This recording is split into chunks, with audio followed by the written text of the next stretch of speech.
In life, there is good sci-fi and there is crappy sci-fi. Today we will try to find what's good and what's bad. So this is the first in a series of videos in which I scour the internet and search for good sci-fi. Throughout the series I will be looking at some current sci-fi pieces and figure out what makes them good. I'll be talking about themes, tropes, and concepts of science fiction, both good and bad.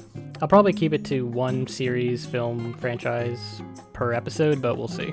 I'm going to break these down into what I consider some of the core mechanics of what makes a good sci-fi narrative. Today I want to talk about Raised by Wolves.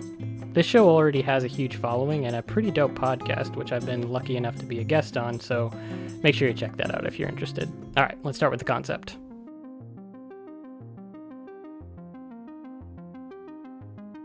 Raised by Wolves is a new HBO Max sci-fi epic about two androids tasked with raising human children on a mysterious planet. The planet's name is Kepler-22b, which is an actual planet in real life.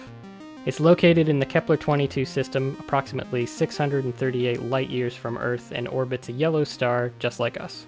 Basically, there was a war on Earth between two factions, the Atheists and the Mithraic.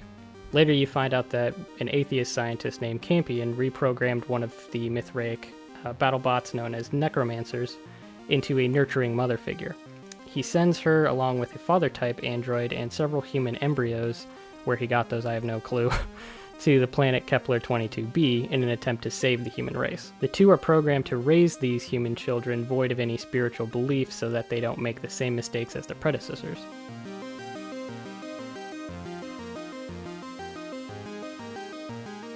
The main characters in the show include Mother and Father. Mother is a BattleBot-type machine used during the war created by the religious order I mentioned earlier, called the Mithraic. Since being reprogrammed, she now shows a plethora of human emotions in her new role as mother throughout the show. If we're talking Wolfpack terms, she's the alpha. Her ultimate goal is to look after the human children at any cost, but as the series progresses, her character gains a ton more depth. Father is the other android sent to the planet to accompany Mother and the other children. He's not as bad as Mother, but what he lacks in combat skills he makes up for in dad jokes. Hearing all of Father's jokes, I couldn't help but get a Data vibe. Guy walks into the doctor's office. The doctor tells him you need an operation. The guy says, I want a second opinion. The doctor says, okay, you're ugly too, but boom. Father's the best. He's my favorite. He's practical, he's cheesy, and when it comes down to it, he knows how to protect his children. Kinda like a human dad.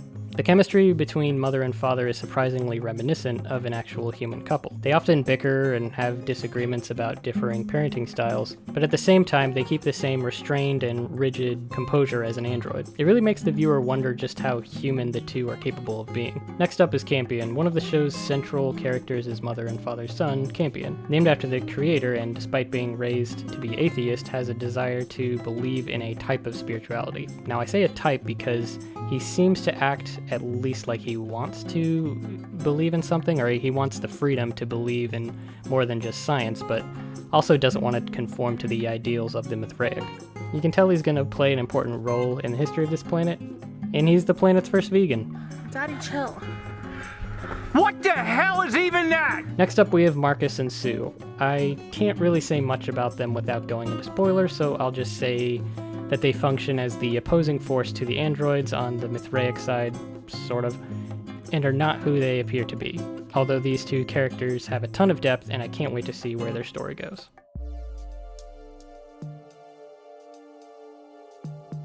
So there are a ton of themes at play here, mostly biblical. Mother and Father are made in our own image and are tasked with starting a new civilization from the ground up. Sound familiar? There's a lot of spiritual ambiguity here as well. Every time an event happens, the show makes you wonder if there's a logical explanation or if there's actually something greater at work here on Kepler-22b. So far they don't sway you one way or the other, they strive to leave things ambiguous and let the audience kind of draw their own conclusions.